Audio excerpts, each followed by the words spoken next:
Hi guys, back here with the Everest 10. One of the viewers asked me to do a video rundown of what I did to convert this thing to four-wheel steer. What we got here in front of me is this is the back of the chassis. I'm just going to give you a real quick look at what it takes. It's really ridiculously simple the way they designed this thing. When you take it out of the box, it already is manufactured with four-wheel steer, and they just tie it off with these little short links. That little short link gets connected to the steering arm there and screwed to a little hole in the axle housing right there. And there's one on each side.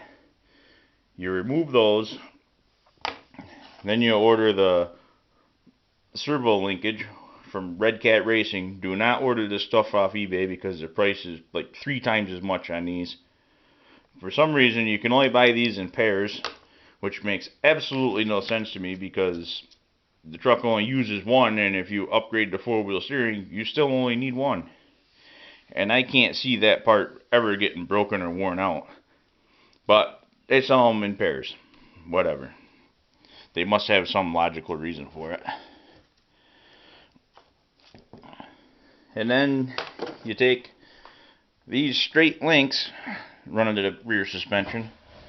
You simply take them off and replace them with the bent side links.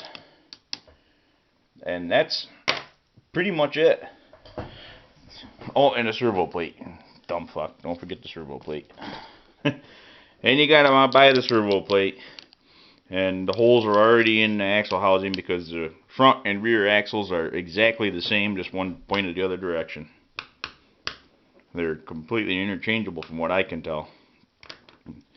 I really don't know why they'd have built it that way, because it seems like it would have been cheaper to just do a straight solid axle on the back without the steering knuckles and the CVs or whatever they use for drive shafts in there. I've never had one apart yet because I haven't had any issues.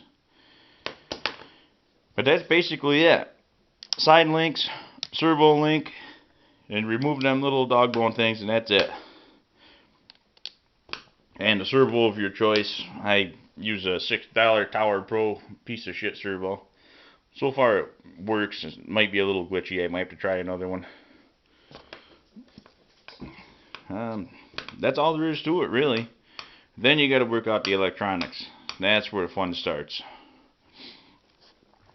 I had an unfair advantage because I already have the Rockslide RS10, which is the motor on axle Redcat crawler that comes with the Lansu 3-channel radio with all the different four-wheel steering modes programmed into it already. So since I already had that rig, I just ordered a spare receiver for that and put it in the Everest. So I'm able to just use this radio. I'm sure you could do it with a FlySky, but I don't quite understand how you'd program all the steering modes in with a FlySky, because I'm just not that fucking smart, I guess. And if you wanted to go the same route I did and you don't have both crawlers, I found this radio with the receiver on eBay for like 65 bucks, which is cheaper than Redcat sells it. They want $82 for it, I think. And then if you really wanted to go this route, I think it's worth the 65 bucks. But to be honest with you, I think you could do the four-wheel steer with a 2-channel radio and just set it so the wheels turn opposite of each other, so it drives in a tight circle, if you will, and just leave it at that, because when I'm using this thing in four-wheel steer, that's pretty much what I do anyways. I guess that's about it.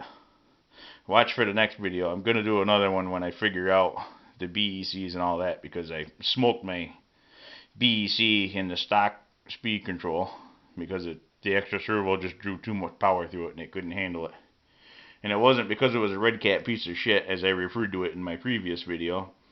It was just the way it is, because I did the same thing with that axial speed control right there, only that one didn't smoke because it has a thermal shutdown. It got hot and it just shuts the truck down. So that's a good thing. So that might be a worthy upgrade anyways. I guess that's it for now. I'll be back when I get the electronics all sorted out and figured out. I hope this is helpful to the guy that asked me to do it. Have a good day.